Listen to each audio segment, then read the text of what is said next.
전기 에너지라고 하는 중학교 3학년 내용까지가 붙어져 있는 거예요. 그래서 전기 에너지까지 선생님이 끌고 갈 거니까 잘 들어보시고 학교에서 했던 방향에서 그걸 이제 어떻게 해석하는지 해석에 대한 얘기야. 오늘 해야 되는 거 이제 전기를 띠는 방법은 전기를 우리가 뭐 시킨다고 했냐면 발생시킨다 그랬는데 전기를 발생시키는 건 전자를 한 방향으로 이동시키는 거야. 전자를 한 방향으로 밀면 돼. 그래서 A에서 전자를 빼서 B 쪽으로 밀어도 되고요. 그러면 A는 전자를 잃으니까 플러스 극이 되고 B는 마이너스 극이 돼. 됐어? 근데 자, 이동시키고 나서 한 지점에 정지시키면 정지된 전기를 발생시키는 거니까 정전기를 일으켜서 이렇게 얘기해도 되는데요. A에서 B로 밀면 돼서 그걸로 끝나는 게 아니고 B쪽 방향으로 전자가 계속 갈 거야. 이쪽 방향으로 계속 갈 거야. 그래서 전자가 한 지점에 정지되어 있는 게 아니고 그 방향으로 계속 흘러가게 하는 걸 우리는 전류를 흐르게 해요 라고 하죠. 됐어? 그래서 전기를 발생시키는 건 정전기를 일으키는 방법과 전류를 만드는 방법이 있는데 전류라는 건 전자가 한 방향으로 계속 흐르는 거야. 계속 그 방향으로 가게 하는 거야. 그래서 이렇게도 전기를 발생시킬 수 있는데 전자를 한 방향으로 계속 가게끔 하려면 무한히 그 방향으로 막 가려면 우리가 만들 수가 없으니까 한 방향으로 계속 흐를 수 있게끔 만들어 놓은 장치가 바로 얘야. 전자를 한 방향으로 흐를 수 있게 만들어 놓은 가장 간단한 장치를 전기회로라고 해. 전기회로. 근데 이때 필요한 게 뭐냐면 건전지하고 전선하고 전류가 흐르는지 확인하려고 꼬마 전구하고 스위치하고 이거 필요해. 되겠어? 근데 그걸 실제 모양으로 그리는 게 아니고 건전지도 실제로 그리려면 이렇게 그려야 되잖아. 그래서 이걸 간단하게 기호로 그리는 거야. 그걸 우리가 기호 도자 써서 그래서 저는 전기 회로도를 그렸어요. 이렇게 표현하거든요. 그 전기 회로도를 그릴 때는요. 꼬마 전구, 전열기 모든 전기 제품은 우리가 다 저항으로 표현해.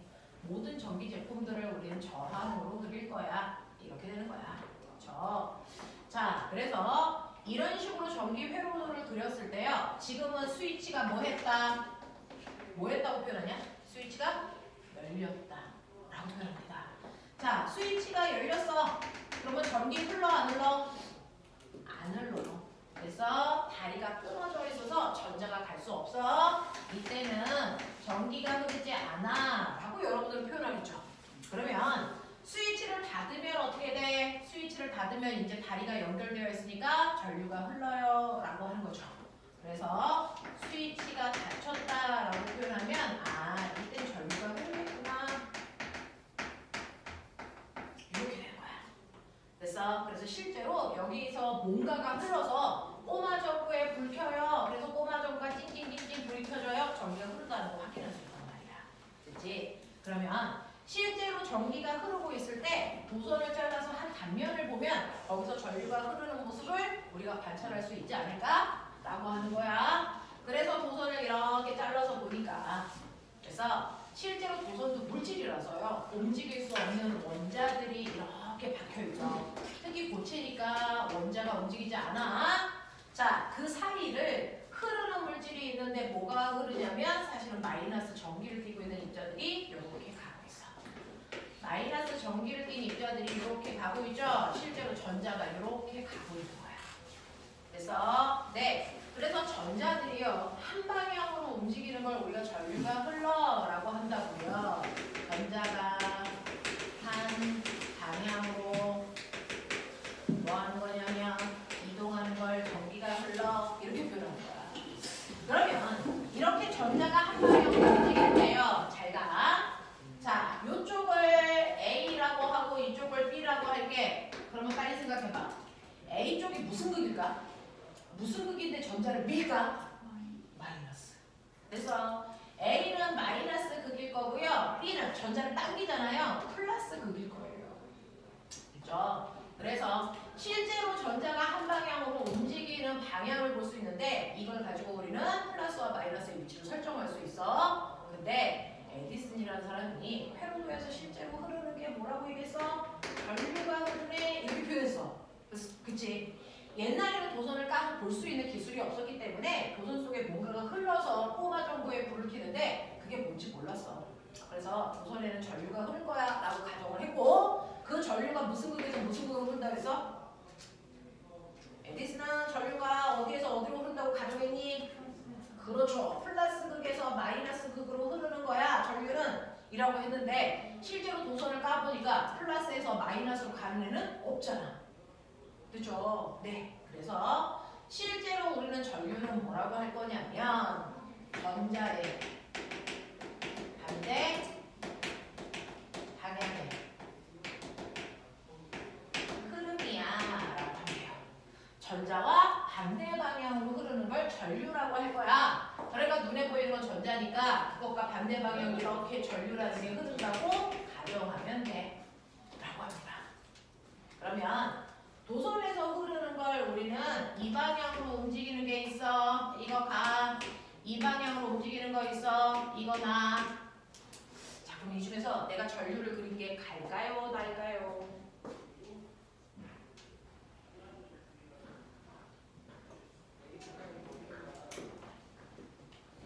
하은, 이걸 대답을 못하면 넌 죽는다. 뭐야? 가죠. 자, 보시면요. 긴 쪽이 건전지 플러스를 나타내는 기호야. 그치? 짧은 쪽이 건전지의 마이너스를 나타내는 기호라서 전류는 플러스에서 마이너스로 흘러. 이거 무슨 말인지 알아? 플러스 쪽에서 나와서 한 바퀴 돌아 마이너스 쪽으로 들어가는 거야. 이 뜻이잖아.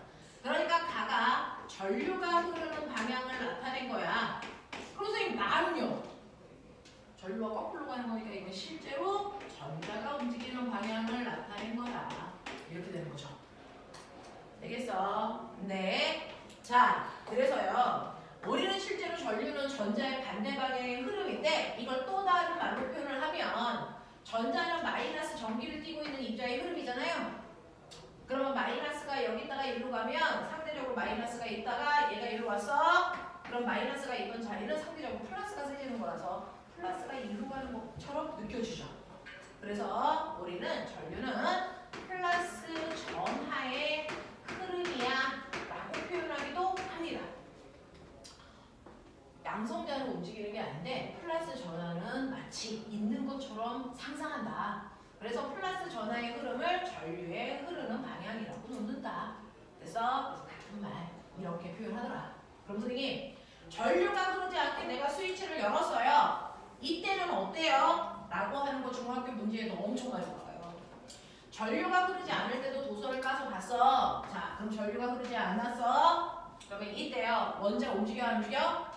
무조건 전기가 흐르던 안 흐르던 고체 물질이니까 원자는 움직이면 안 돼. 고정이야. 그래서 네. 전류가 흐를 때도 흐르지 않을 때도 원자는 움직이는 게 아니야. 고정이야. 그럼 전자는? 전기 안 흐를 때 전자 움직여 안 움직여? 움직여. 자, 전자는요 언제나 움직이는데 그럼 둘의 차이점이 뭐예요? 전류가 흐르지 않을 때는 전자가 움직이는 방향이 불규칙한 방향. 이렇게 전자가요 불규칙하게 움직이면 전기적 현상을 못 만들어요. 그래서 전류가 흐르지 않는다라고 표현합니다.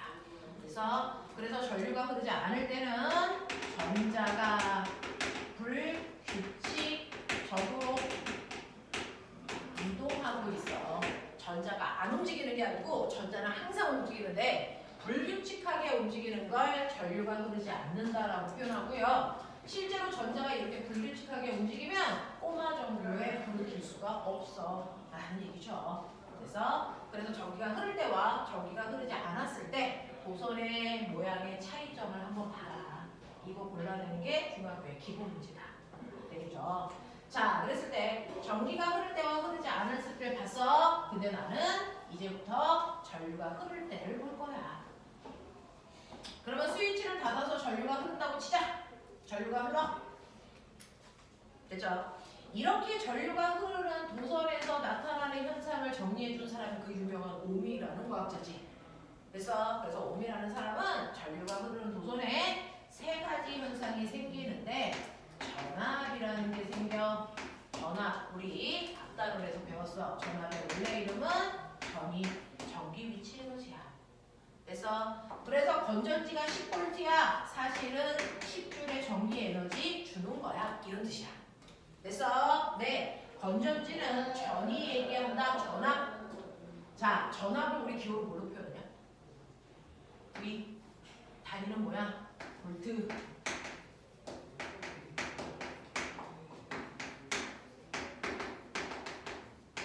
그렇게 되는 거지. 됐어? 자, 두 번째. 이런 전압에 의해서 전류가 흐른대요. 라고 하는 전류라고 하는 거 있죠? 기호로는 I라고 쓰고 단위는 암페어인데 선생님이 높아지면서 물어본다. 1암페어는 몇 mAh일까요? 1000mAh입니다. 됐어? 모든 계산은 암페어로 하기 때문에 mAh로 나오면 암페어로 바꿔야 돼. 그러니까 500mAh의 전류가 흘러. 그러면 이거 0.5A가 흐르구나. 이렇게 바꿔놓고 계산하셔야 돼. 알겠죠? 자, 그러면 우리는요. 실제로 1A의 세기가 뭔지는 좀 알고 가야죠. 자, 도선 속에 1A의 전류가 흘러. 이거 무슨 말이야? 자, 전류가 흐르는 도선의 한 단면에 1초라는 시간 동안에 무려 전하 입자가 625, 18개가 지나가는 거죠. 기억나요? 네, 625, 18개를 몇 쿨롱이라고 했어? 뒤진다네. 625, 18개를 1쿨롱이라고 한다 그랬지? 맞아. 1초라고 하는 시간 동안에 1쿨롱의 전하가 움직이는 세기를 1A라고 해. 라고 얘기했잖아. 됐어? 네. 그래서 전류는 I고요. 시간은 T고요. 전하량은 Q라고 했으니 I는 T분의 Q. 그럼 머리 있으니까 우리 종이에 Q는 IT 강구. 지난 시간에도 한번 해줬는데 Q는 IT 강구. 이렇게 외우면 돼. 그래서 우리가 3쿨롱이야 4쿨롱이야 라고 하는 쿨롱 전하량. 만약에 2A의 전류가 5초 동안 흘렀어요. 좋았어. 그럼 몇 쿨롱의 전하가 움직였다는 얘기야? 10쿨롱의 전하가 움직였다는 얘기야? 이런 식으로 풀겠다는 거죠. Q는 IT 가고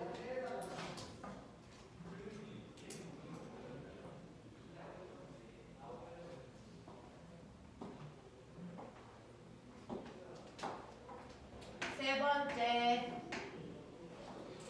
자, 이렇게 도선 속에요. 원자는 가만히 있는데 전류가 흐른다는 건 전자가 움직이는 거잖아?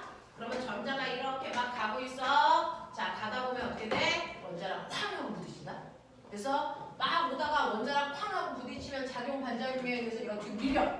그래서 전자가 뒤로 밀렸다가 다시 여기서 계속 마이너스 극에서 미니까 뒤로 계속 갈 수 없으니까 다시 이렇게 돌아서 가. 그래서 그러면 실제로 부딪히지 않고 그냥 갈 때보다 부딪혔다가 뒤로 갔다가 돌아오면 전류가 흐르는 속도가 느려져. 그래서 전류의 흐름을 방해하는 현상이 생긴다. 그걸 우리는 멋진 말로 저항 생겨요 라고 표현하죠. 그래서 자, 저항은요. 전자가 원자와 충돌해서요. 전자의 흐름을 방해하는 현상을 저항이라고 할 거야 라고 얘기했는데 저항을 나타내는 기호가 뭔지 아세요? 저항을 레지스탕스의 약자 R 쓰면 돼요. 그리고 단위는 옴 쓴답니다. 그래서 이렇게 표현하잖아요. 자, 그러면 이렇게 전류가 흐르는 도선 사이에는 세 가지 현상이 있는데 그래서 네, 그 중에서요. 저항은 뭐가 결정할까? 이 저항이 고등학교에서 가장 중요합니다.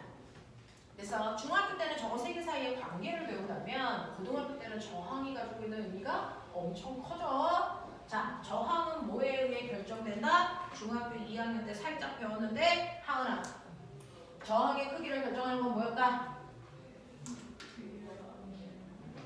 직렬정렬, 병렬정렬. 네, 그거에 따라 합성저항 달라지죠. 그래서 네, 또요. 도선의 저항의 크기를 결정하는 거. 도선의 길이와 굵기, 단면적. 그쵸? 그래서 저항의 크기를 결정하는 거요. 중학교 때는 길이와 단면적 2개 배우는데 사실은 4개야. 사실은 어떤 하나의 원자가 4개가 있어요. 그 중에서 가장 중요한 건 이 도선이 뭘로 만들어진 거야? 은이야, 구리야, 유리야, 이거에 따라 저항값이 달라져. 그렇지? 자, 그래서 첫 번째는 물질의 종류가 저항의 크기를 결정한대요. 이런 얘기야. 물질의 종류가 저항의 크기를 결정한대요. 그래서 우리가 알고 있는 모든 물질을 같은 굵기, 같은 길이로 잘라놓고 각각의 물질마다 표준 저항을 비교해. 그 표준 저항을 우리는 비저항이라고 부를게. 그걸 로라고 쓸게. 글 있어요? 그냥 이를 길게 쓰면 돼. 로. 그래서 네, 물질마다 표준 저항 값을 다 똑같은 굵기, 똑같은 길이로 잘라놓고 구하는 거야. 그랬더니 어떤 애의 표준 저항이 비저항 값이 2인애가 있고요. 비저항이 10인애가 있어. 그래서 그러면 저항은 누가 큰 거야? B가 더 크겠지. 몇 배 커? 5배 커? 그러면 비저항이 크면 전류 잘 안 흘러. 이런 얘기야. 되겠죠? 네, 모든 물질이 가지고 있는 표준 저항은 우리가 비저항이라고 하고요. 그 비저항을 여러분들이 보시는 것처럼 로라고 표현한다. 자, 그 다음. 그러면 선생님 얘는 비저항이 우리는 10이라고 놓을게요. 어떤 애인데 비저항이 10인애가 있어요. 이런 애예요. 자, 그러면 이러한 비저항을 가지고 있는 물체가 그래서 이거보다 더 길어요. 굵기는 똑같은데 길이가 2배 길어졌어요. 그러면 저항은 커지게 작아지게? 커져요. 됐어요? 왜냐면 길이가 결정되면요. 그 안에 있는 원자의 개수도 결정돼. 원자가 2개 있어. 그러니까 여기에 전자가 지나가면서 충돌할 확률이 10이야. 근데 길이가 2배 길어지면 원자의 개수가 2배 많아져. 그렇겠죠. 그러니까 충돌할 확률도 2배 커지는 거야. 그래서 같은 물질이라도 길이가 커지면 저항값은 커져요. 저항과 길이는 비례관계가 있어요. 라는 얘기입니다. 그래서 길이가 2배 커졌으니까 얘는 저항도 2배 커져서요. 얘는 저항값이 20 됐어요. 뭐 이렇게 가면 되죠. 이런 느낌. 자, 그 다음에 단면적이라고 하는 거 굵기야, 굵기. 그래서 이 도선이요. 얘보다 2배 굵어졌어요. 뚱뚱해진 거예요. 이렇게. 그래서 단면적이 2배 굵어지고 길이는 똑같아. 그러면 저항은 커질까 작아질까? 이거 작아지네. 그래서 단면적이 커질수록 저항은 작아진대. 왜? 길이를 원자의 개수로 보면 길이는 똑같으니까 원자 개수 똑같다? 근데 굵기가 굵어진다는 얘기는 잡아당겨서 원자와 원자 사이의 간격을 넓히는 거야. 그러니 얘가 충돌할 가능성은 줄어들어. 왜? 빈 공간이 많아졌으니까. 되겠어? 그래서 굵기가 굵어진다는 얘기는 저항이 줄어든다는 얘기니까 굵기하고 저항은 반비례 관계가 있어. 그러니까 길이는 똑같고 굵기가 2배 굵어지면 얘 저항을 10이라고 봤을 때 얘는 저항이 반을 주니까 5배는 거야. 이런 얘기야. 그래서 이런 식으로 봐. 그 다음에 마지막 4번째 저항의 크기를 결정하는 거 뭡니까? 라고 하면 얘요. 실제로 저항은 온도에 의해서도 달라져요. 전기 제품이 뜨거워지면 뜨거워질수록 저항값이 계속 바뀌거든요. 온도에 따라. 온도가 높아지면 그럼 선생님 저항은 어떻게 되는데? 두 종류야. 뜨거워지면 저항이 커지는 아이도 있고요. 뜨거워졌는데 저항이 작아지는 아이도 있대요. 그 중에서 뜨거워질수록 저항이 커지는 게 우리가 전기 제품 만드는 도체들인데. 그래서 전기 제품들은 뜨거운 곳에 놓으면 안 돼.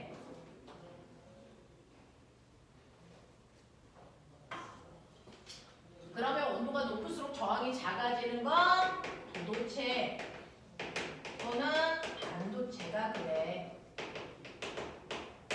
이런 얘기야. 그러면 이 4가지에 의해서 저항이 결정된다 그랬으니까 저는요 이 4가지를 안다고 쳐요. 그럼 저항을 계산할 수 있어요? 있어요. 저항을 구하는 시 저항은요 비저항에다가 우리가 굵기는 S, 길이는 L로 쓸 거니까 단면적분의 길이 하시면 돼요.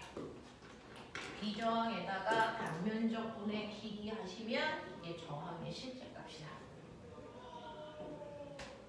근데 중학교 때는요, 이거 비저항하고 온도를 안 배워요. 중학교 때는 유일하게 길이하고 단면적만 배우잖아요. 그러니까 비저항은 일정한 상수값이니까 이거 지우고 나서 단면적분의 길이가 저항과 비례해 이렇게 중학교 2학년 때 배우는 것뿐이야. 그래서 근데 나는 비례하니까 이거 정확한 값을 구하고 싶어? 그럴 땐 여기다가 비저항을 두고 계산하면 된다. 응? 그럼 선생님 온도는 안 들어간 거 아니에요? 온도 들어갔다? 어디에요? 자, 같은 물질이라도 온도에 따라 도체는 비저항이 점점 커지잖아요. 이게 비저항이거든요. 이게 은의 비저항 값이라고 쳐. 온도가 0도일 때 저항은 2야. 온도가 10일 때 비저항 값은 3 됐어. 온도가 20일 때 비저항 값은 6 됐어. 이런 식이거든요. 그래서 온도가 지금 10도면 10도에 해당되는 비저항 값 넣고요. 20도면 20도에 해당되는 비저항 값 넣으면 되거든요. 그래서 비저항은 온도에 의해 결정된다.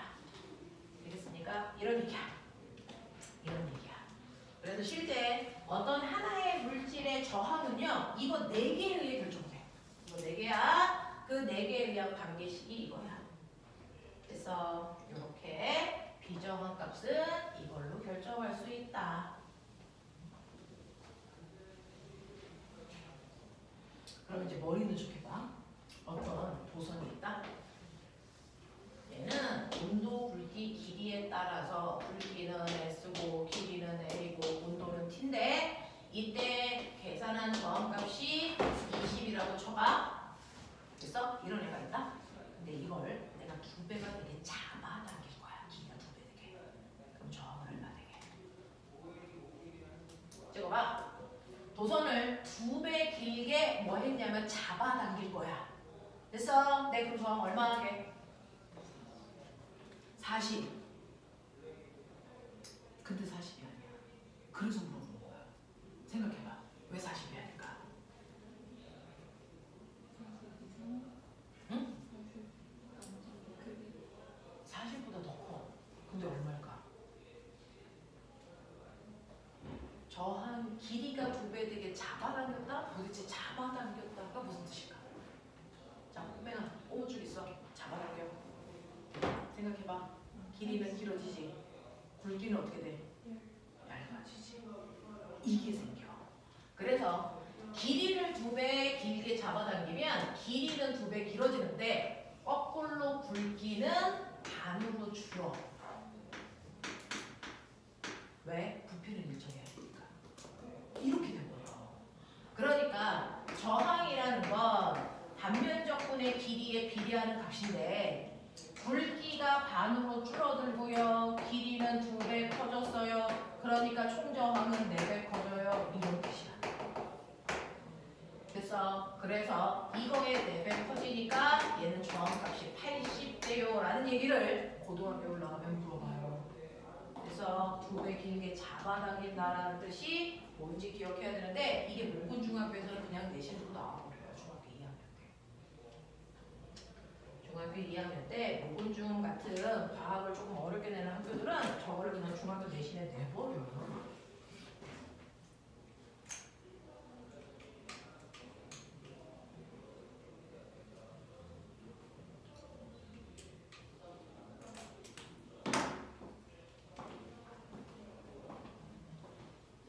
그러면 또 머리는 척해. 이거 반으로 잘라서 됐어. 이거 자른 이 조각을 여기 밑으로 붙일 거야. 저항이 몇 분의 1? 반으로 잘라서 2개를 붙여. 저항이 몇 분의 1? 맞아. 반으로 잘라서 이렇게 붙여버리면요. 원래보다 길이는 절반으로 줄어. 굵기는 2배 두꺼워져. 그치? 그러니까 굵기는 2배, 길이는 절반. 그러니까 저항은 4분의 1로 줄어. 이런 얘기야. 그래서 이런 것들 해봐. 사실은요, 물리는요, 여기 있는 이 내용은요, 여러분들이 다 나중에 가면 몸에 익숙할 정도로 우리가 연습할 거니까 걱정 많은데, 물리는 맨 처음에 배우면서 이런 빠른 속도로 이과적인 머리 성향으로 바뀌어요. 그래서 물리는 고민하는 과목이야. 고민하는 과목이야. 그래서 내가 그 문제를 맞던 틀리던 이거 어떻게 푸는 거야? 라고 다양한 생각을 해보는 게 여러분들이 이과적인 능력을 키우는 방법이거든요. 그래서 물리는 어렵지만 여러분들이 열심히 해주시면 얻는 게 반드시 있는 과목. 자, 그래서 이런 식으로 저항이라고 하는 건 이 네 개에 의해 결정된다. 그래서 저항의 크기 이렇게 구할 수 있다. 그래서 우리는 회로도에서 저항까지도 봤는데, 자, 그러면 이 세 개 사이에는 어떤 관계가 있어? 전압, 전류, 저항. 이 세 개 사이에 어떤 관계가 있는지를 설명한 과학자가 그 유명한 옴이라는 과학자야. 그래서 그 사람의 이름을 딴 옴의 법칙이 이거 세 개 사이의 관계를 설명한 거지. 그 관계를 간단하게 정리한 게 V는 IR이라는 관계예요. 그래서 그 관계를 정리한 게 V는 IR인데, 자, 이 관계를 설명할게요. 첫 번째, V는 IR에서요. 첫 번째 꼬맹아, 만약에 전류가 일정하면 저항이 커질수록 전압이 뭐해져? 커져. 맞지? 그래서 첫 번째는 전류가 일정할 때 앞에 이 조건 붙어야 돼. 전류가 일정할 때 전압과 저항은 비례관계가 있어요. 이런 뜻이야. 그래서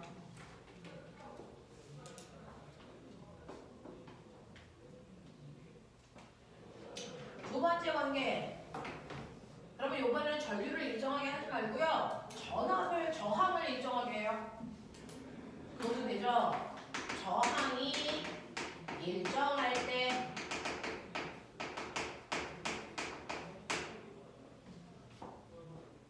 그럼 전압과 전류는 또 비례해. 전류가 커질수록 전압도 커져. 이런 식의 관계를 가져요.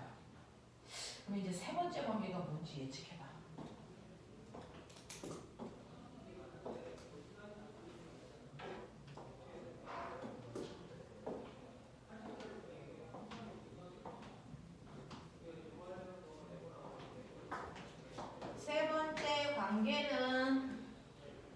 세 번째는 전압이 일정할 때 이거겠죠. 그래서 전압이 일정할 때 이제 얘기해줘. 저항과 전류는 무슨 관계? 이거 무슨 관계? 네, 이게 커지면 이 작아져야 되잖아요. 그쵸? 그래서 전류와 저항은 반비례 관계를 가져요를 이렇게 표현하고 있죠. 그래서 반비례 관계라는 건 한 놈을 역수하면 돼요. 자, 반비례 관계가 있어요. 이렇게 쓰면 되죠. 그죠? 이거 세 개 사이의 관계를 알아서 이걸 수식으로 정리한 게 V는 IR이야. 그래서 근데 꼬맹아 여기에서요. 요거 사이에 비례관계가 있다 그랬잖아. 저항이 일정할 때 전압과 전류는 비례관계가 있어. 이거 그래프 그릴게. 저항이 일정할 때 전압과 전류는 비례관계가 있는데 그러면 전압과 전류가 비례해요. 이렇게 그리는 게 맞을까? 전압과 전류가 비례해요. 이렇게 그리는 게 맞을까? 이거 1번 그래프가 맞을까요? 2번 그래프가 맞을까요? 둘 다 맞아요. 됐어. 비례관계이기 때문에 두 개가 비례관계라서 전압과 전류가 X축, Y축 어디에 오든 상관없이 그래서 두 개는 비례관계여야 된다. 이 그래프가 그러시겠지. 근데 차이점이 있다. 뭐냐면 요거 기울기가 뭔지 찾아내. 요거 기울기가 뭔지 생각해.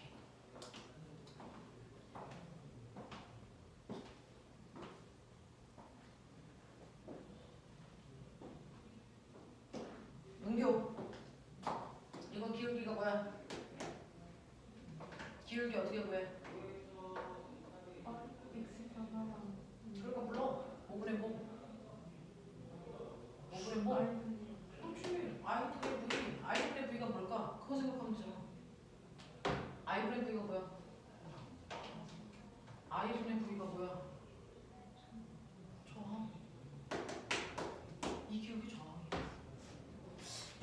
가. 채민 물어. 얘 뭐분의 뭐? 맞아. V분의 I지. 그럼 얘는 뭘까? 맞아. 빨리. 그래서 얘는 기울기가 저항이야. 그럼 꼬맹아 잘 봐. 이거 가. 이거 나. 기울기는 x축으로부터 이루는 각도잖아. 기울기가 큰 게 가야 나야. 가가 더 크죠. 그러니까 저항은 누가 커요? 가가 더 커요. 되겠어? 이 얘기야. 됐어? 이 그래프 그려지면 이거 기울기가 저항이래매. 그러니까 나에 비해서 가가 더 많이 기울었으니까 가의 저항이 나의 저항보다 더 크다. 이거요. 됐지? 자, 이거요. A, B. 얘는 저항이 누가 더 크냐? A가 크냐, B가 크냐? B죠. 왜요? 기울기의 역수가 저항이라는 얘기는 거꾸로 안 기울수록 저항이 더 커. 이 뜻이잖아. 됐어? 그러니 이때 A, B가 있으면 B의 저항이 더 커. 이게 중학교 내신이야. 근데 이게 고등학교에도 그대로 나와. 하은아, 너네 학교에서 이런 문제 안 나왔었어? 모든 학교에서 거의 공통으로 나오는 문제예요. 됐죠? 그래서 누가 더 저항이 큰지를 보시면 되는데, 자, 3초. 자, 왼쪽 그림과 오른쪽 그림에서 저항이 더 큰 애의 공통점. 저항은요, 볼트에 가까울수록, 전압축에 가까울수록 저항이 큰 거예요. 맞아요? 볼트 쪽에 가까울수록 저항이 큰 거라서 얘는 가가 더 저항이 커, 얘는 B가 더 저항이 커. 납득되지? 납득되지? 이런 식으로 뭔가를 배우고 나면 규칙성을 빨리 찾아라. 그게 다양한 문제를 빠른 속도로 정확하게 푸는 방법이다. 됐어?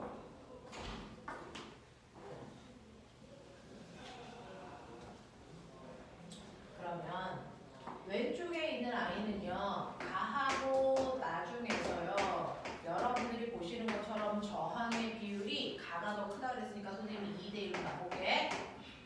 그래서 가의 저항은 2대 나의 저항은 1이라고 치자. 그러면 저항의 B가 2대 1이야. 우와! 우리 선생님들 밥 시켜야 되는데. 잠깐.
자, 가와 나의 저항의 비가 2대 1이야.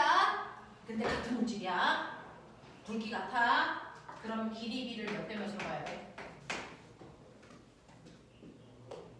그럼 빨리 생각해봐. 준 저항하고 길이는 무슨 관계가 있었어 아까? 비례. 그러니까 몇 대 몇이야? 비례라는 건 비가 같아. 이 뜻이거든요. 그러니까 이게 관계가 죠 됐어. 거꾸로요. 길이 똑같아. 같은 물질이야. 단면적만 달라. 단면적 비는 누가 더 클까? 몇 대면? 몇 대면? 1대 2 반비례니까. 되겠어? 이렇게 하면 돼. 됐지? 이게 객관식 보기 안에 들어가 있으니까 잘 찾아야 돼. 됐니? A와 가와 나중에 가의 단면적이 나의 단면적보다 됐어? 이런 식으로 막 나오니까 헷갈리지 않게 잘 찾아. 되겠지? 이런 문제들이 중학교 내용, 고등학교 내용에 나와 있다. 되겠어? 네, 공통 나와 있으니까 볼 수 있는 안목을 키우시면 되겠습니다. 자, 그러면 우리는 이걸 통해서요. 오메 법칙을 배웠어요. 오메 법칙은 여러분들이 보시는 것처럼 전류가 일정할 때 전압과 저항은 비례관계가 있어. 두 번째, 자 저항이 일정할 때 전압과 전류는 비례관계가 있어. 세 번째, 전압이 일정할 때 전류와 저항은 반비례 관계가 있어. 이게 오메 법칙이라고 했잖아. 자, 그럼 정말 이 관계가 있는지 증명해봐. 이게 중학교 대학이야. 그게 여기서 고등학교에서 배우고 똑같은 내용입니다. 되겠어? 실제로요, 여러분들이 알고 있는 전류가 일정할 때 저항과 전압이 비례한다는 걸 확인할 수 있는 실험 장치를 설계해봐. 이걸 중학교 2학년 때 배웠잖아, 하은아. 어떻게 했지 우리가? 이거 어떻게 증명하면 돼? 어? 이걸 배웠어요? 중학교 때 이걸 배웠고요. 너네 중학교 2학년 다 하고 왔잖아. 빨리 생각해봐. 중학교 2학년 때 이거 증명하는 거 배웠어. 안 배운 척 하지 마. 해! 우리나라 교과서 엄청 잘 되어 있어.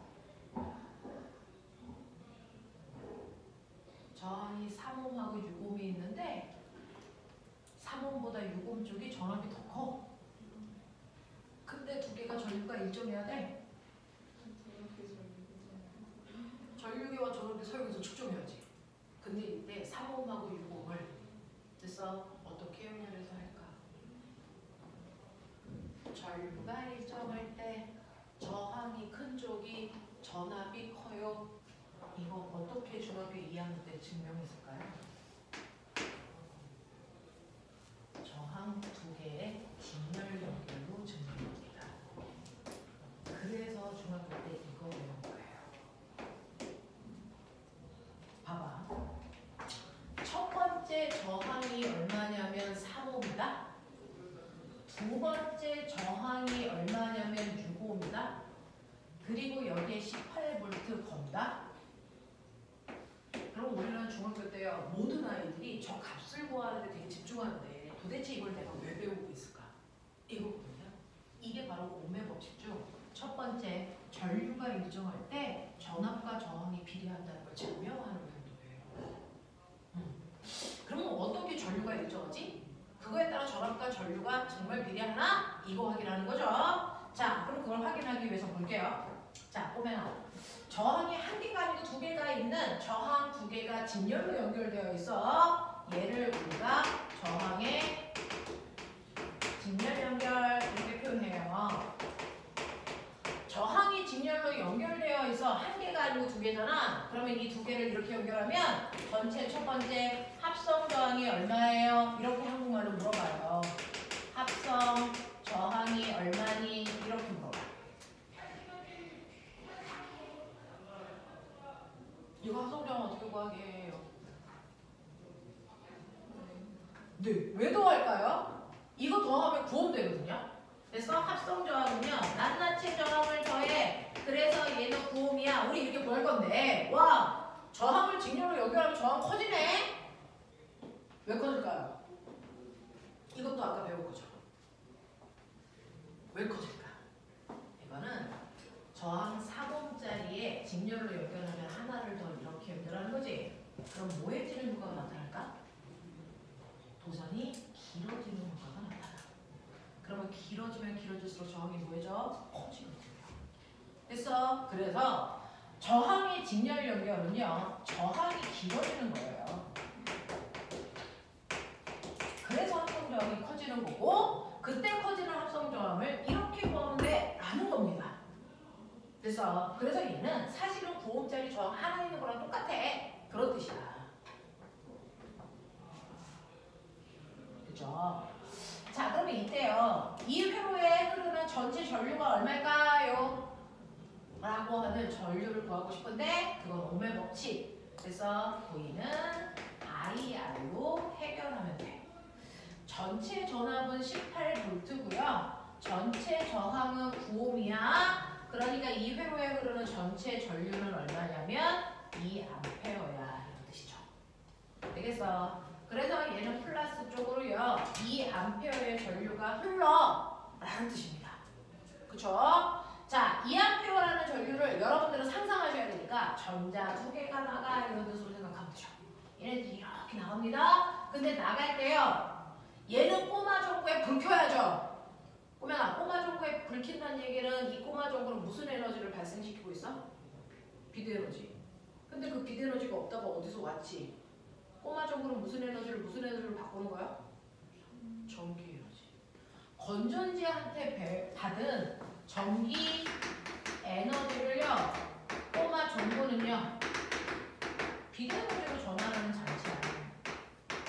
그러면 꼬마 전구한테 전기 에너지 줘야지. 누가 갖다 줄까? 바로 전자가 쿠팡 아저씨예요. 전자가요. 전기 에너지 택배 보내줘야 돼요. 얘한테. 그래야 얘는 빛내요. 그러면 그 전기 에너지 어디서 받아요? 건전지.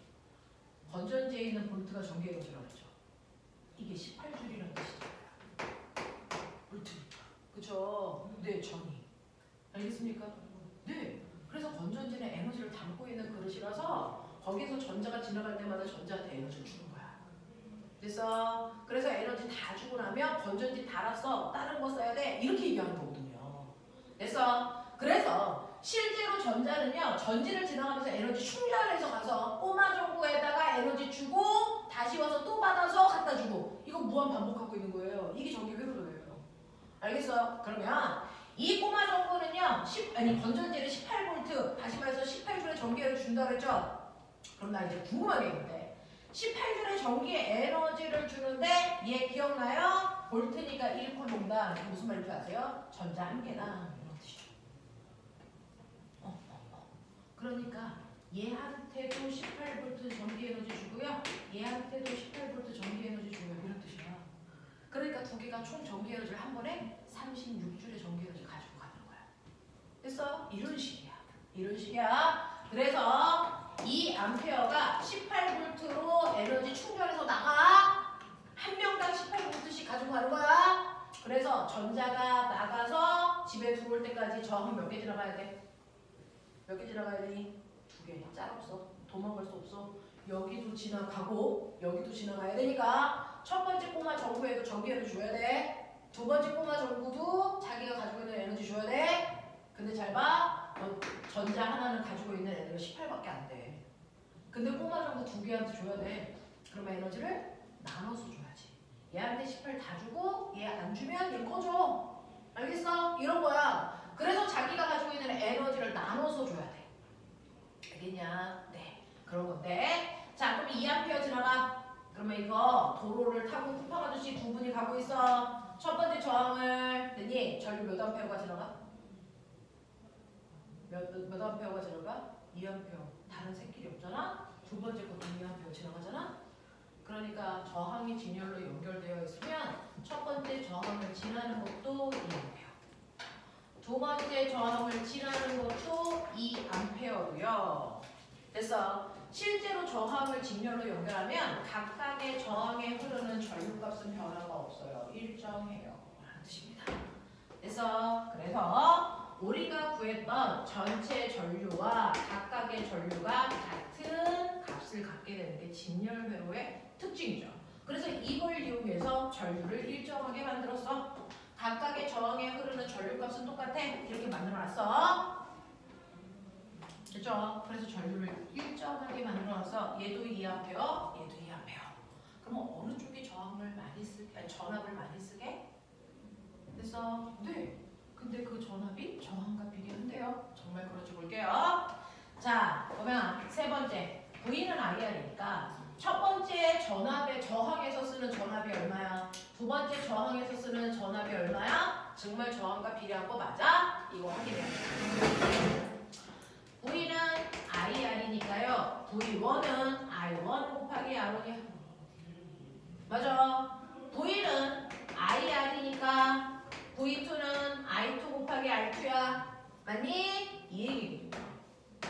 그 중에서요. 첫 번째 전류는 2A고요. 저항은요 3ohm이니까 첫 번째 저항에서 쓰는 거 6V래요. 두 번째 됐어. 저기도요. 전류는 똑같으니까 2A인데요. 저항이 6ohm이래요. 그러니까 여기서 쓰는 거 12V래요. 이런 얘기예요. 그래서 첫 번째 저항에서 쓰는 거 6옴이고 두 번째 저항에서 쓰는 거 6볼트고요. 12볼트입니다. 됐어? 네. 근데 요거 한번 해보세요. 18볼트죠? 맨 처음에 들고 나간 에너지랑 똑같아요.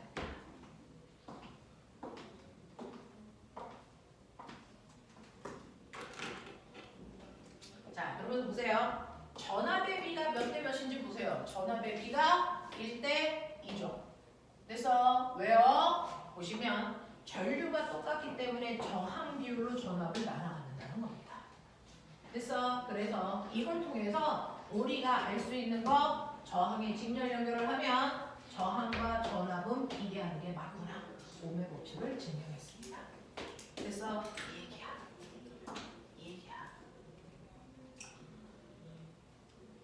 그래서 실제로 우리가 중학교 2학년 때요. 회로도 뭐 계산하는 거 미친 듯이 하는데 그냥 계산하고 값만 구하려고 하거든요. 그게 아니죠. 이거 왜 배우고 있지? 사실은 오음의 법칙 중에 첫 번째 전류가 일정할 때 전압과 저항이 비례한다는 걸 확인했습니다.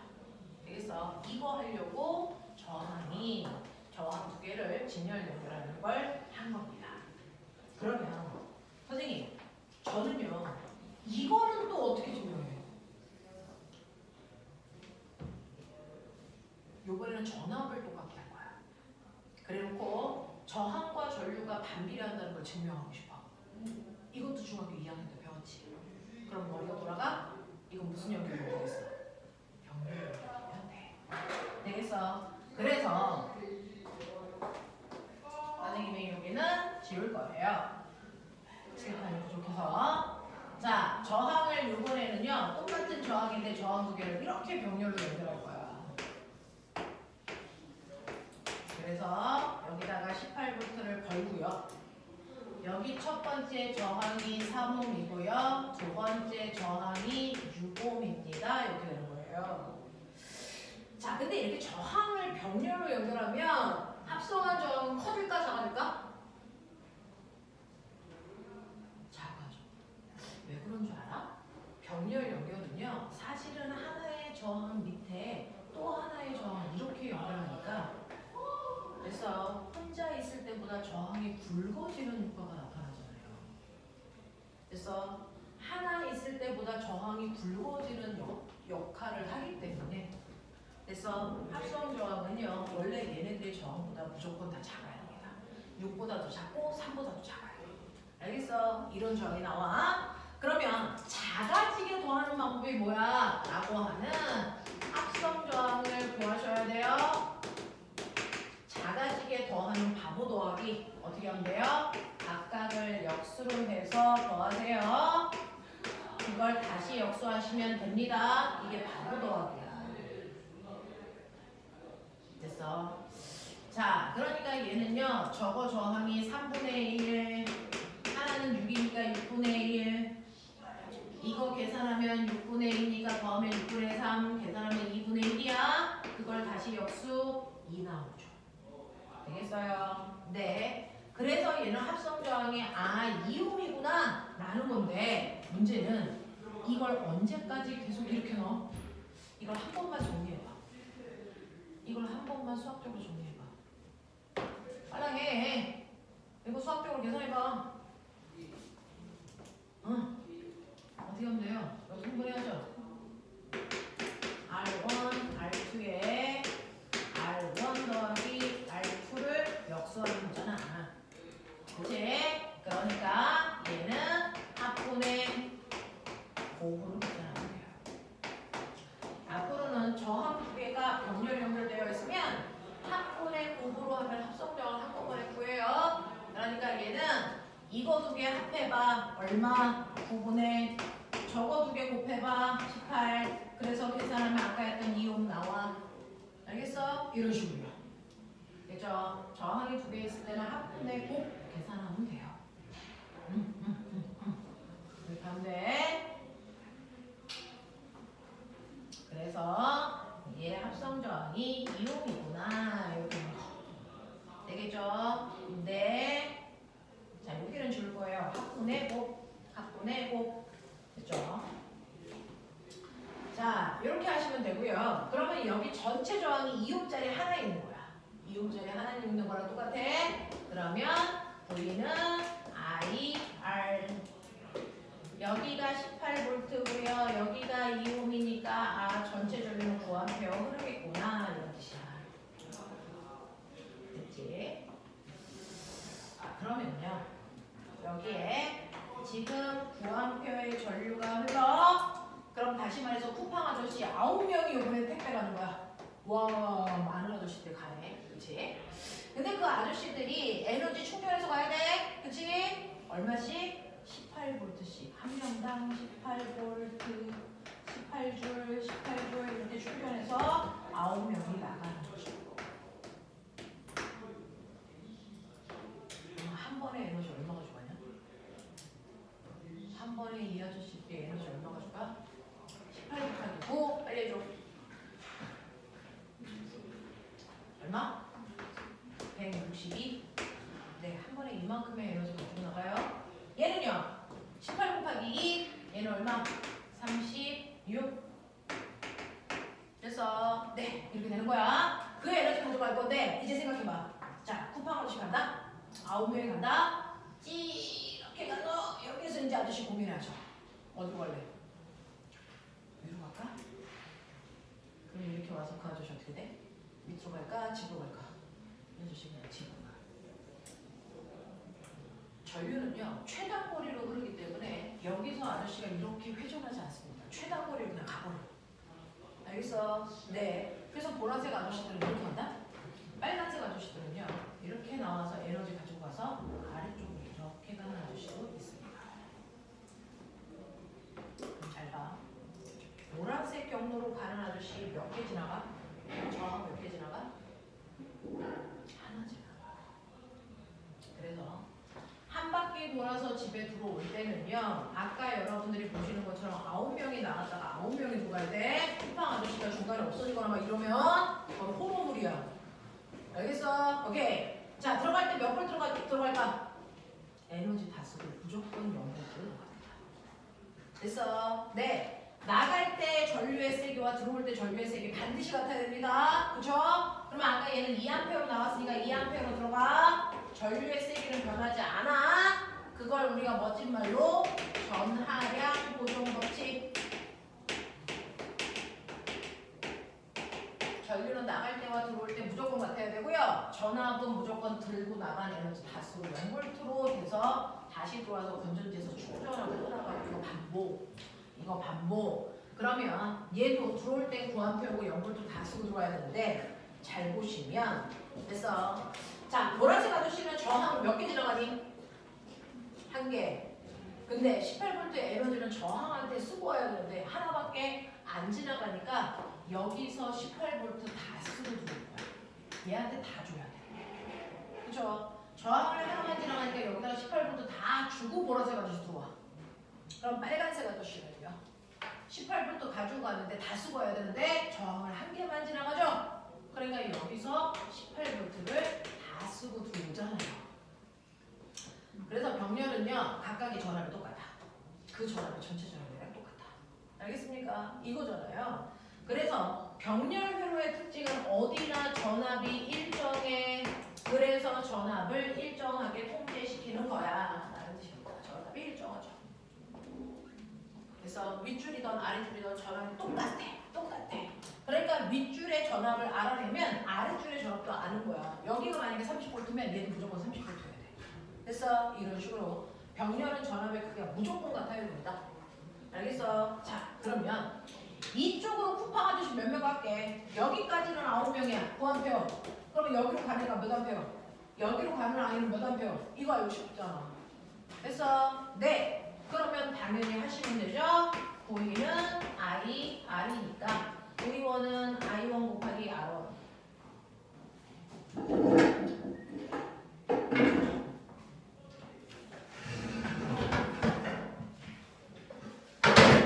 그래서 V는 I, R이니까 V2는 I2 곱하기 R2. 맞아? 자, 이때요.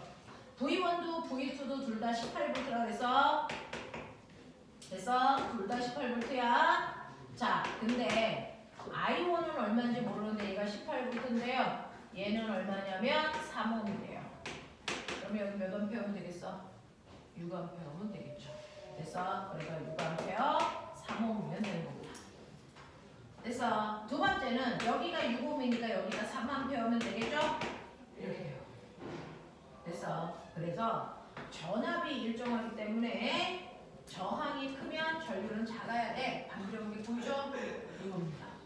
그리고 요거 두 개 더하면 9암페어 보이죠? 되겠어? 네. 그래서 여기가 흐르는 전류 I1이 6암페어, I2가 3암페어인데 머리 있는 척 해서 봐봐. 저항비가 위와 아래가 1대2야. 그죠? 전류는 거꾸로 2대1이야. 이렇게 나눠가. 알겠어? 그래서 병렬 회로는요. 전압이 일정할 때 전류와 저항이 반비례라는 걸 보여주는 대표적인 예입니다. 그래서 이 관계는 저항의 병렬 연결로 확인할 수 있어요. 이 관계는 저항의 직렬 연결로 확인하시면 돼요. 그래서 확인해 줬습니다. 이게 오메 법칙입니다. 이거로는 증명도 했습니다. 알겠어? 자, 그러면 여기까지는 중학교 2학년이라면 중학교 3학년 내용이자 고등학교의 회로 파트에서의 마지막 내용. 지금 여러분들이 하고 있는 이건 싸그리 다 고등학교 내용입니다. 지금은 여러분들 중학교 2학년 복습하는 것 같지만 사실 고등학교 2학년 내용 하고 있는 겁니다. 되겠어? 다 고의 내용입니다. 자, 근데 이러한 회로도 관계가 있는데 우리가요 전기 제품들 얘네들 그래서 여러분들이 가지고 있는 핸드폰 모두 다 전기 제품입니다. 이 전기 제품을 만들어서 파는 모든 회사들은요 전 세계에 팔고 수출하고 뭐 어쩌고저쩌고 할 때 모든 전기 제품들은 반드시 소비자한테 이거는 알려줘야 돼 라고 하는 규격이 있습니다. 그래서 반드시 모든 전기 제품들을 까보면 거기에 이렇게 써 있어요. 100V, 200W 됐어? 자, 이렇게 써 있단 말이죠. 자, 그러면 이게 도대체 뭘까? 라고 하는 거를 여러분들 알아두셔야 되는데 실제로 아까 보신 것처럼 꼬마 전구는 전기 에너지 준 만큼 빛 에너지 내잖아요. 그러면 어떤 꼬마 전구가 더 밝아? 라고 하는 꼬마 전구에 대해서 밝기를 비교한다는 얘기는 꼬마 전구의 밝기를 비교한다는 얘기는 누가 더 많은 전기 에너지 받았어? 이거 비교한다는 얘기야. 그래서 그러니까 이 꼬마 전구와 이 꼬마 전구 중에 누가 더 전기 에너지 많이 받아? 전기 에너지 어떻게 구해? 라고 하면 우리 아까 저번 주에 배웠던 전기 에너지 기억나냐? QED로 구하든지 QV로 구하든지 뭐 이렇게 구하면 된다 그랬어. 그치? 자, 근데 페로도에서 전기 에너지 그래서 어떻게 구하냐면 페로도에서 전기 에너지는 비트로 계산합니다. 페로도에서 전기 에너지는 비트로 계산해요. 마지막! 그래서 오늘 해야 되는 마지막 전기 에너지는 비트로 계산한다. 자, V는 당연히 전압이에요. I는 당연히 전류입니다. 그래서 T는 당연히 초입니다. 근데 선생님 아까는 이거 안 가르쳐줬는데 전기 에너지가 왜 갑자기 QED, QV에서 비트가 돼요? 갑자기 비트가 되는 게 아니고요. 보면은 얘하고 얘가 같은 거예요. 왜요? 아까 얘기했죠. 전하량은 Q는 IT 나오는 거. 보이냐? 그러니까 Q 자리에다가 IT를 집어넣어봐. 그럼 비트 나오지. 알겠어? 네, 그 얘기예요. 그래서 여러분들이 보시는 전기 에너지 구하는 방법이 이건데 그 중에서 중학교 3학년 그리고 회로도에서 전기 에너지 구하는 방법은 비트다. 때가 쏙 비트. 엄마도 알아. 이거 세제 이름이야 새끼들아. 때가 쏙 비트. 되겠어? 외워. 자, 이게 전기 에너지 구하는 식이야. 그러면 저는 궁금해요. 여기 있는 꼬마 전구를 난 A라고 할 거야. 여기 있는 꼬마 전구 B라고 할 거야. 여기 있는 꼬마 전구 C라고 할 거야. 여기 있는 꼬마 전구 D라고 할 거야. 되겠어? 자, 지금 꼬마 전구가요. 여러분들 4개를 줬어요. 저 4개 중에 누가 더 갈까? 이게 중3 내용입니다. 자, 꼬마 전구 A도 있고 B도 있고 C도 있고 D도 있고 이때 A라는 꼬마 전구의 저항 3옴, 6옴, 3옴, 6호.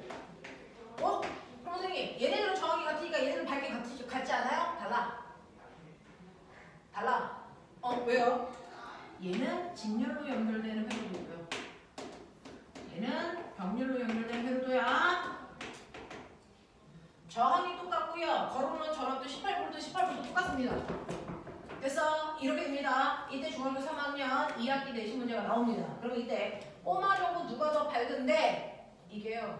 저항이 몇 ohm이냐 그리고 직렬 연결했냐 병렬 연결했느냐에 따라서 꼬마 정보의 밝기가 달라요.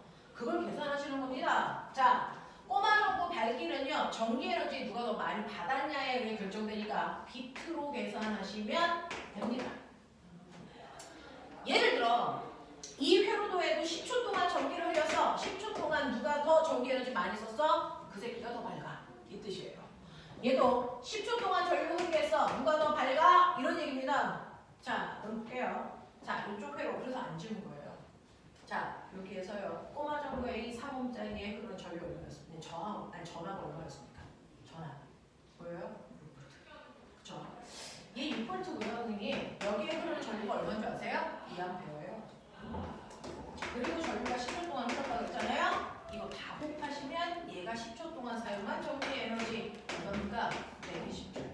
그러니까 얘는 꼬마 정보가 10초 동안 120줄만큼 전기 에너지 쓰면서 그만큼 밝아. 이런 얘기야. 꼬마 정보 B는요. 6ohm짜리요. 보이세요? 12V입니다.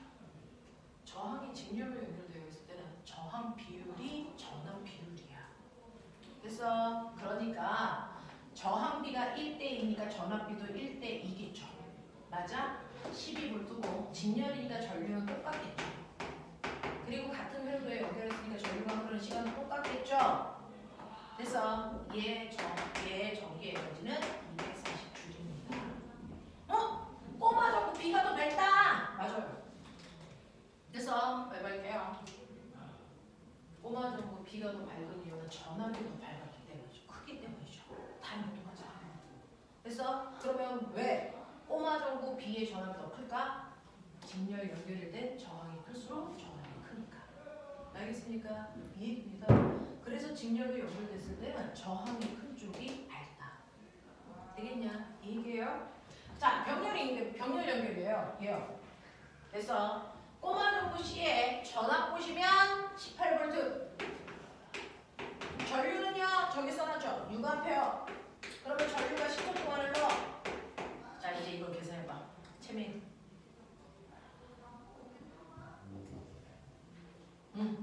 해봐. 또 아가들일수록 얼마나 산소를 빨아서 또 잘하는데. 그렇죠. 1180줄. 와, 얘는 120이고 240인데 얘는 무려 1080이야. 열나 발단 얘기죠. 그렇죠? 자, 뒤집어볼까요? 병렬 회로니까 전압은 똑같아. 그죠? 18V. 근데 전류가 다를 거야. 병렬일 때 저항비가 1대2니까 전류는 2대1이었어요. 그러니까 얘는 누가 이러면 보세요. 얘는 3A의 정상입니다. 그렇죠? 그리고 10초. 그래서 그러면 얘는 540. 저항이 병렬로 연결되어 있을 때는요. 보시는 것처럼 얘 훨씬 밝은 거 보이세요? 아까 직렬일 땐 저항이 큰 애가 밝은데 병렬일 땐 저항이 작은 애가 밝습니다. 왜? 병렬일 땐 저항이 작아야 전류가 크니까. 이거야. 되겠어? 자, 근데 보면 전체적으로 직렬 쪽이 더 밝아, 병렬 쪽이 더 밝아? 직렬 쪽이요. 병렬 쪽이 말도 많습니다. 무조건. 그래서 똑같은 전압에 연결해 저항의 크기가 똑같은 아이들끼리 연결돼서 이럴 때는 무조건 직렬에 비해서 병렬 쪽이 훨씬 많습니다. 그래서 중학교 3학년에서요. 저렇게 꼬마 정보를 두 개는 직렬로 두 개는 병렬로 연결해. 그랬을 때 누가 더 밝니? 순서대로 해라 라고 하면 병렬 쪽이 무조건 더 밝아. 병렬 쪽이 무조건 밝아. 병렬에서는요. 전류가 센 애가 밝으니까 저항이 작은 애가 밝은 거야. 그래서 그래서 C가 제일 밝고 그 다음 D야. 그래서 고민할 필요 없어. 그리고 직렬 쪽으로 와. 직렬일 때는 저항이 큰 새끼가 밝아. 왜? 그쪽이 전압이 거니까. 이거 해결하는 게 중상대역이야. 되겠어? 자, 이런 식으로요. 실제로 꼬마정구의 발기를 물어보면 전기에너지 누가 많이 썼냐라는 겁니다. 그 전기에너지 계산하는 방법은 비트입니다. 근데 보시면 알겠지만 제가 쓸데없는 계산을 하는 거 보이세요? 실제로 누가 더 받니? 그건 전기에너지를 누가 더 많이 쓰니? 라고 하는 건데요. 실제로는요. 그래서 여기에 있는 시간은 곱할 필요가 있을까요? 없을까요? 어차피 다 똑같잖아요. 곱할 필요가 없어요. 그러면 실제로 우리는 10초 동안이 아니고 1초 동안 사용한 전기에너지를 구해도 똑같아. 크기 비율이. 그래서 1초 동안 사용한 전기에너지를 구해도 얘네들의 크기 비교는 똑같이 하시면 돼. 이렇게 되는 거야. 알겠죠? 그래서 우리는 전기 에너지는 총 시간 동안 사용한 에너지가 넌 10초 동안 총 에너지 얼마 썼어? 그거 계산할 때 쓰는 거잖아. 근데 누가 더 밝아, 누가 더 성능이 좋아 라고 하는 건 사실은 총 시간이 아니고 1초 동안의 능력만 봐도 알 수 있어. 됐어? 그래서 단위 시간당 사용한 전기 에너지를 비교해도 돼. 1초 동안 사용한 전기 에너지, 단위 시간당 사용한 전기 에너지. 그래서 네, 그러니 전기 에너지는 비트로 계산하는데요. 이거 1초 동안 사용한 걸로 계산할 거니까 시간으로 나눠버리면 돼.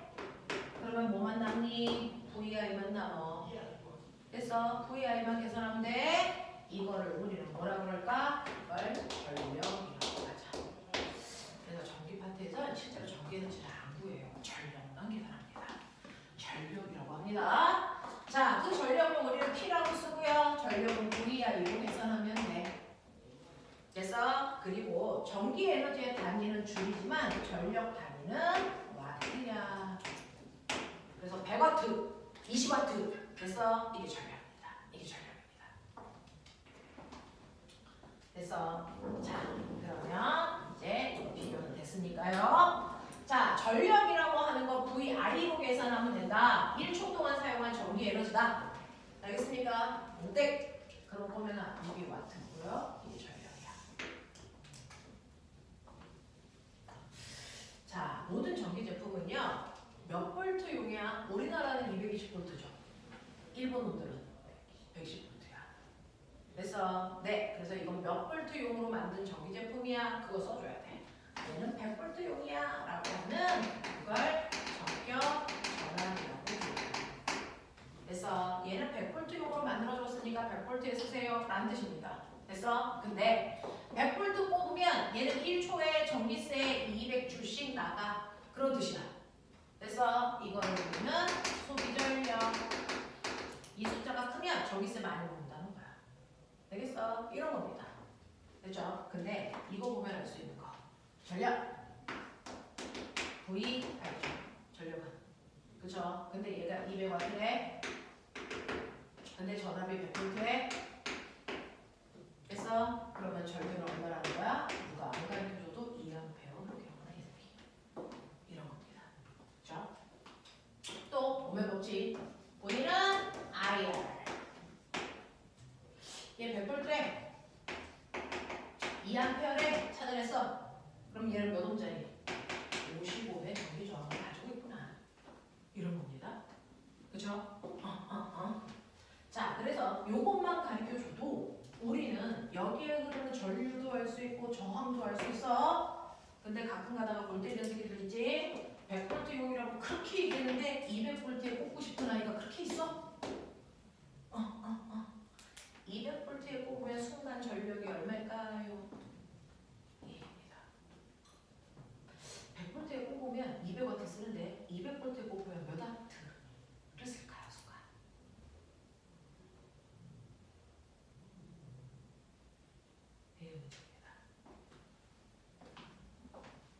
찍어봐. 얼마? 어차피 틀 거잖아. 찍어. 100. 절반으로 준다. 또, 치민.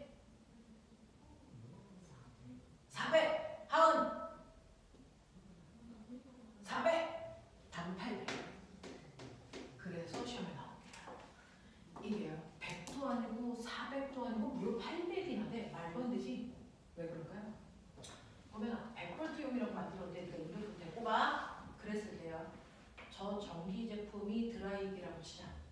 200V에 꼽아도 절대 안 바뀌는 게 있어. 절대로 안 바뀌는 게 있어. 뭘까? 뭐가 안 바뀔까? 저항이 안 바뀌어요. 왜요? 도선의 굵기, 길이, 종류 다 정해져 있기 때문에. 그래서 얘는요 200V에 꼽아도 저항이 50V. 근데 내가 200V에 꼽았어. 그러니까 당연히 얘는 4A라는 게 맞죠. 그래서 전압을 2배 크게 하면 전류도 정확하게 2배만큼 커져서 그래서 전류와 전압을 곱하는 이 아이는 200V 4A고요. 전압도 2배 커지고 전류도 2배 커지니까 사실은 몇 배 커지냐면 2의 제곱만큼 커져. 그래서 800이야. 응? 만약에 내가 이거 300V에 꼽았어. 전압이 몇 배 커지냐? 3배 커졌지. 그럼 전류가 몇 배 커지겠냐? 3의 제곱 얼마? 9배. 알겠어? 이렇게 가야 돼. 그래서 얘는 3의 제곱 9배 커져. 그래서 1800이야. 이렇게 가야 돼. 알겠어? 하겠냐? 이거죠. 그래서 여기가 여러분들이 오늘 배워야 되는 얘기들 지난번에 했던 것보다는 조금 편안한 중학교 내용인 것 같기도 하고 그래서 오늘 93페이지까지 집에 가서요.